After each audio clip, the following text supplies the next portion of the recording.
Coming to you from the Deep South, this is the Blue Collar Leadership Podcast. High-impact leadership is not reserved for leaders, and it has nothing to do with your position, title, or rank. However, it does have everything to do with your character. It's time to climb to the next level and beyond, personally and professionally. Now, let's start making it happen with your host, Mac Story.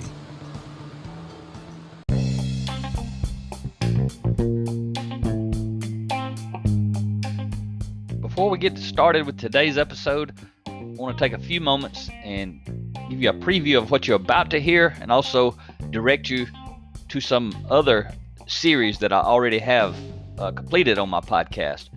So you're about to listen to Blue Collar Kaizen, Leading Lean and Lean Teams. You're listening to a 30-part series on that. Today's episode is just one of 30.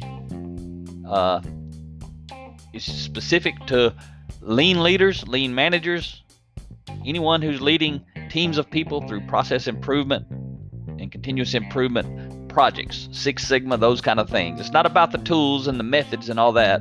It's about how to lead teams of people. So any leader, anybody at any level can get value from this. But I just want you to know that's what this series is about. It's about that specific book. So hope you enjoy it. But I have some other series that may interest you if this series does not. Got a lot of episodes already out there. But I have a book called Blue Collar Leadership, Leading from the Front Lines. It's all about how to become a high-impact individual, how to become a sought-after employee of choice, an employee that people want to hire and want to promote.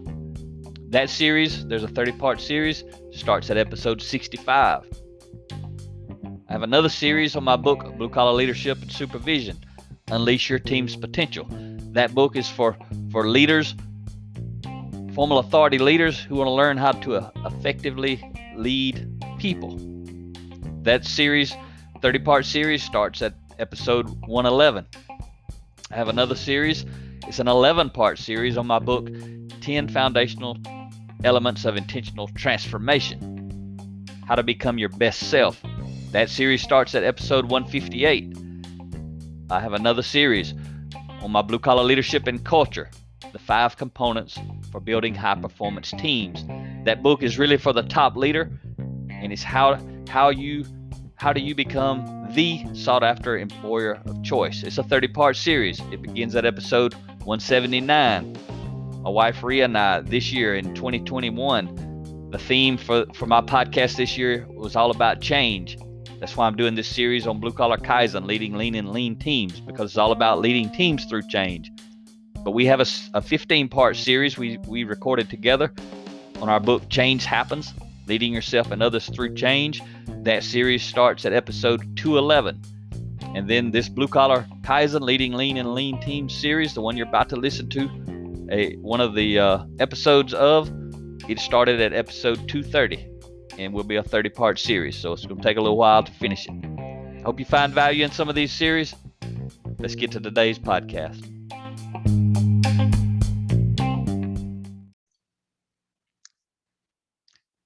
All right, everyone. I'm excited to talk to you about today's episode, and I want to encourage you to listen to this episode from beginning to end. If you've never been taught and have never thought about or considered the emotional trust account, that's the title of chapter 12, which is part 12 of 30 in this 30-part series, the emotional trust account. And again, I'm talking about it in context of a lean leader leading Kaizen events, process improvement teams, but it's going to apply to everyone at every level, at work and at home. And if you don't listen to it for any other reason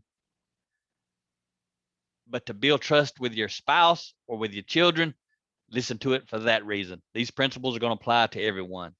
And I remember when I first heard of this concept, it stuck with me forever. I mean, I talk about it all the time. I'm talking about it in this book. It's a big component, but it's huge because the emotional trust account, the subtitle of this chapter, by the way, is you are either making deposits or withdrawals. So think about the emotional trust account, kind of like you do a bank account. We're going to talk about that in a minute, but I'm going to break it down for you. But this is a huge piece of the puzzle. relative to influence, authentic influence of anybody in any place. So I want to open up with a quote today from Stephen R. Covey. Dr. Covey was the author of The 7 Habits of Highly Effective People, The 8th Habit, and several other books. But his book, The 7 Habits of Highly Effective People, changed my life. #1 book of all time. I tell people that, and a lot of times people will reach out to me and say, hey, I checked out that 7 Habits book. I ordered it, but man, I can't read that thing, or I get tired of listening to it. And it's true for some people. They really can't dive into that book. Makes your head hurt, makes my head hurt. But what I do throughout all of my books is simplify all the principles and concepts that I've learned from other people, whether it was on book, audio, or video. I simplify it and put it in my books so it doesn't hurt your head, and you can dive into it and you can get the value out of it.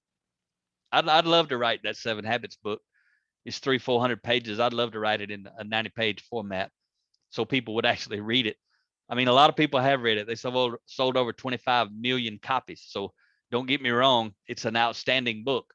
But most people who don't read books on a normal basis, especially people who've never read leadership or personal growth development books, they're not going to read a book like that.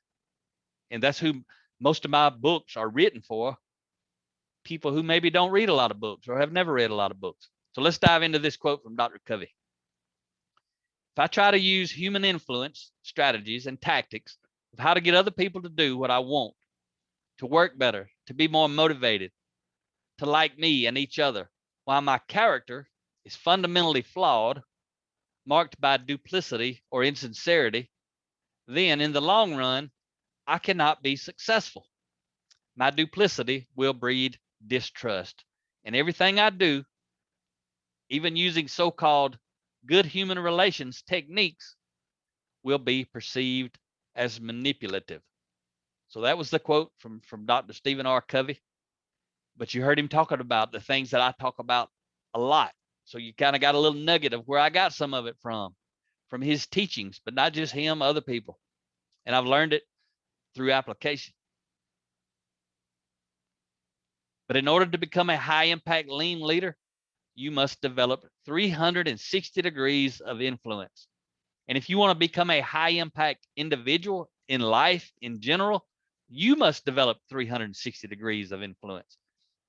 So I think just what I just shared helps you understand why everything I'm teaching lean leaders in this book applies to everyone. The principles do.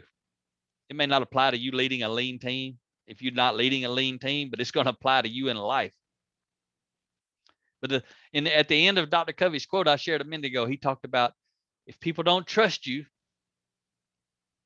everything you're going to do is going to be perceived as being manipulative. People do not want to be manipulated. You're not going to have very much authentic influence with people who feel like you're manipulating them. That's what you have to understand. So let's talk about, again, the emotional trust account is what this chapter is about. And I'm kind of building up to it. I'm going to teach you some of the principles here in a second. But your influence will become critical when you're leading Kaizen teams, because you will need a lot of help and support if you and the team are going to make really great things happen. And you may not be a Kaizen team. You may be some kind of process improvement team. But when you're leading teams, you need people to help you. If you're going to make great things happen, you need people who want to help you and support you. So influence is absolutely critical for lean leaders because they are trying to influence team members to follow and help them, even when they don't have to, and very often when they don't want to. You want to find out what it's like to lead a team, a hard to lead team. Get yourself a team of people who don't have to help you and who don't want to help you, and that's your team. And again, I had a lot of teams like that, and we got ridiculous results. One of the reasons was because I knew how to make deposits into the emotional trust account of the people on my team and also not on my team, regardless of what level they were at in the organization. So remember this: trust is the foundation of authentic influence. Without trust, you will only have influence over people who have to follow you. Think about that. See, this is where a lot of leaders formal authority leaders, it's where a lot of them get tricked into thinking they're a good leader, because people follow them who have to follow them. The people who report to them, the people who they determine their pay, they determine when they get off early on a weekend, on a Friday, so they can go see the kids' ball game,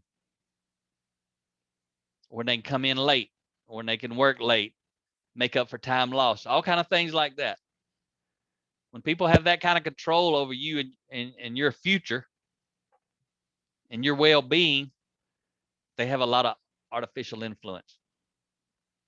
But once again, trust is the foundation of authentic influence. Without trust, you'll only have influence over people who have to follow you. Kaizen team members do not have to follow you. They don't have to follow me. Yet we are responsible as lean leaders for delivering results when we're leading Kaizen events, Kaizen teams. We're responsible. Now, there's plenty of low impact lean leaders who blame the teams when they can't get results.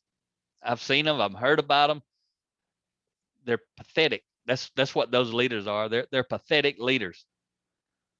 When they go in and they lead a team and they can't get results and they want to blame the team for their lack of ability to lead, that's pathetic.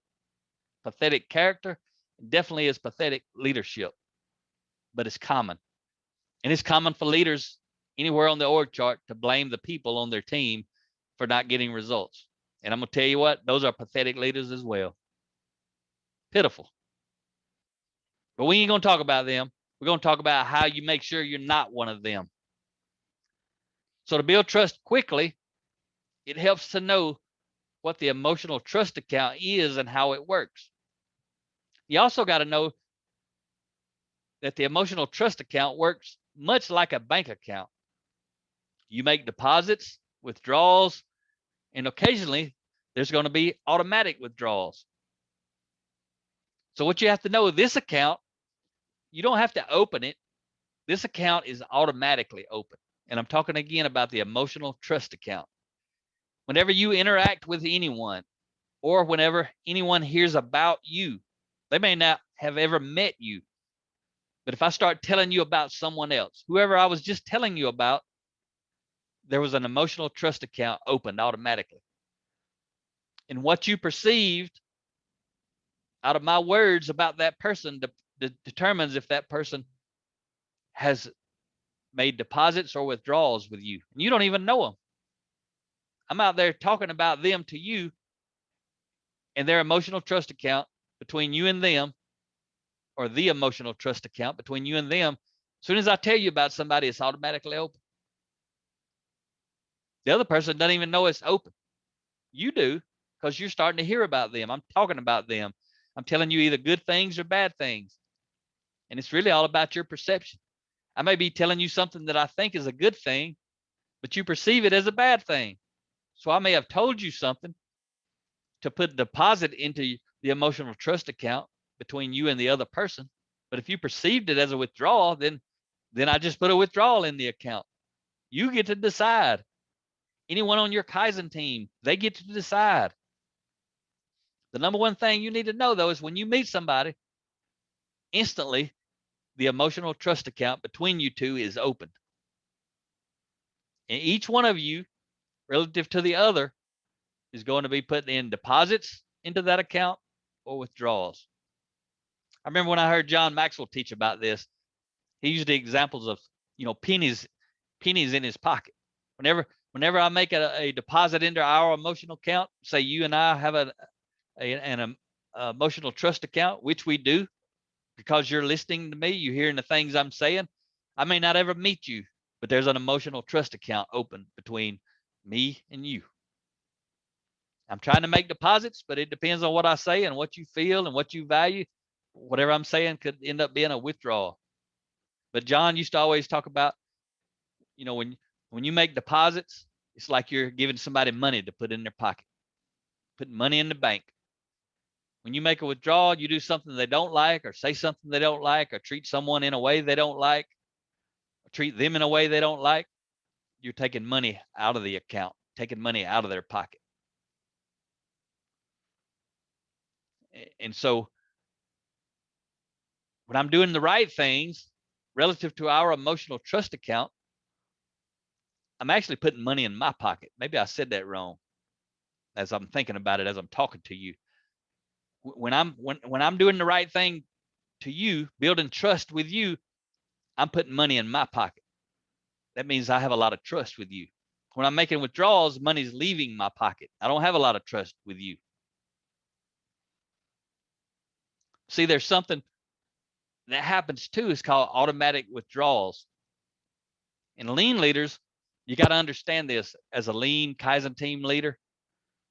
When you walk into a company, or maybe it's a new team, maybe it's in the company you already work at.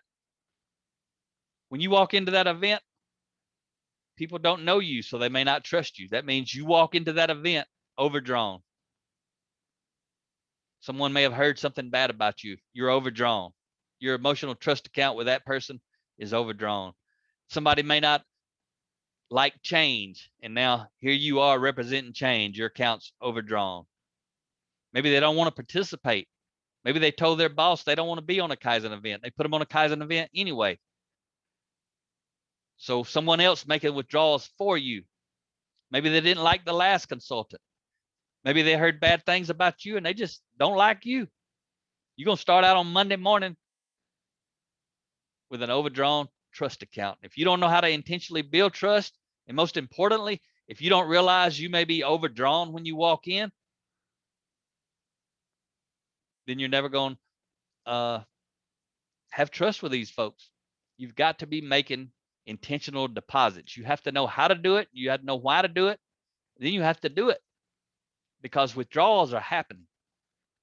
Some of them automatically, some of them by accident. You may think it's a deposit and it's a withdrawal. But I share with you, as a lean leader, you're going to often have to start a Kaizen event overdrawn, especially if there's little or no respect for the people within the organization. Team members may start the event already distrusting you, distrusting the leadership of the organization, and resistant to change, as I mentioned. They don't have to be told if there is or isn't respect for the people. They already know. Based on their feelings, there will be trust or distrust. That's what you got to know as a lean leader, but really any leader. But again, as a lean leader, if your organization doesn't have true respect for the people, and again, I say if they're not growing and developing the people relative to character and competency, they don't respect the people. People are not being led well. The people already know this. They may hear the company say lean's all about the people, but if it's really all about the process and all about the numbers, the people already know it. So you're gonna already be overdrawn as a lean leader, but also any leader in that organization is already going to be overdrawn. That's what happened in real life.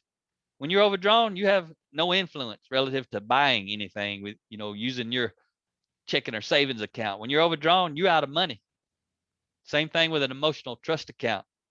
When you're overdrawn, you're out of trust. When you're out of trust, you don't have any authentic influence. You're done. You're used up.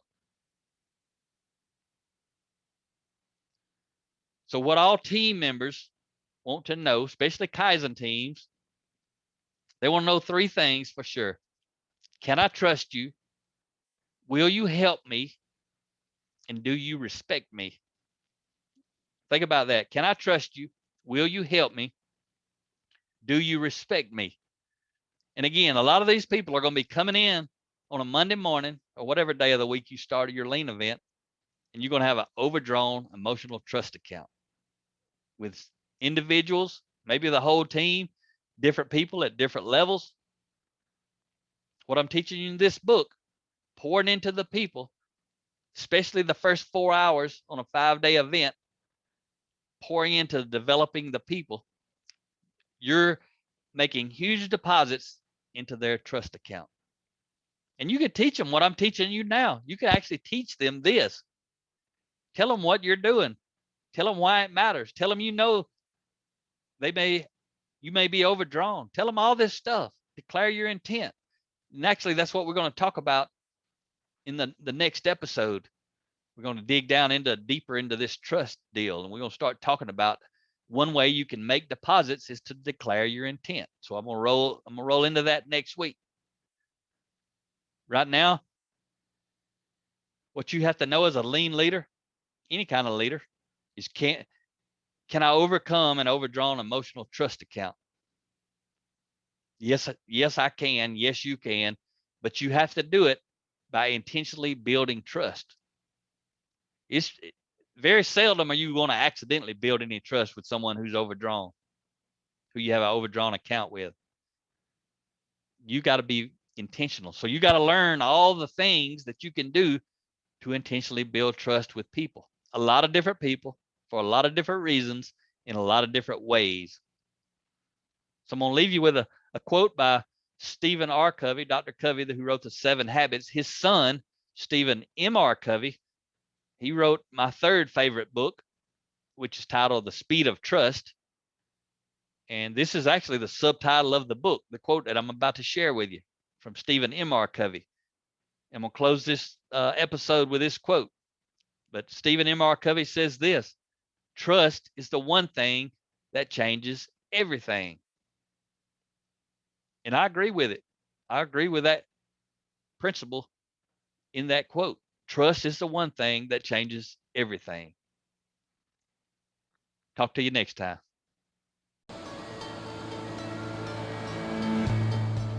Make it happen or someone else will.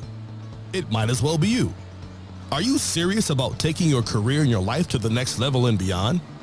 Check out Mac Story's Blue Collar Leadership Series books and others, now available on audio, along with paperback and ebooks at Amazon, iTunes, and Audible. Please visit bluecollarleadership.com to learn about Mac's books, programs, special offers, certifications, and more. Thank you for listening to the Blue Collar Leadership Podcast.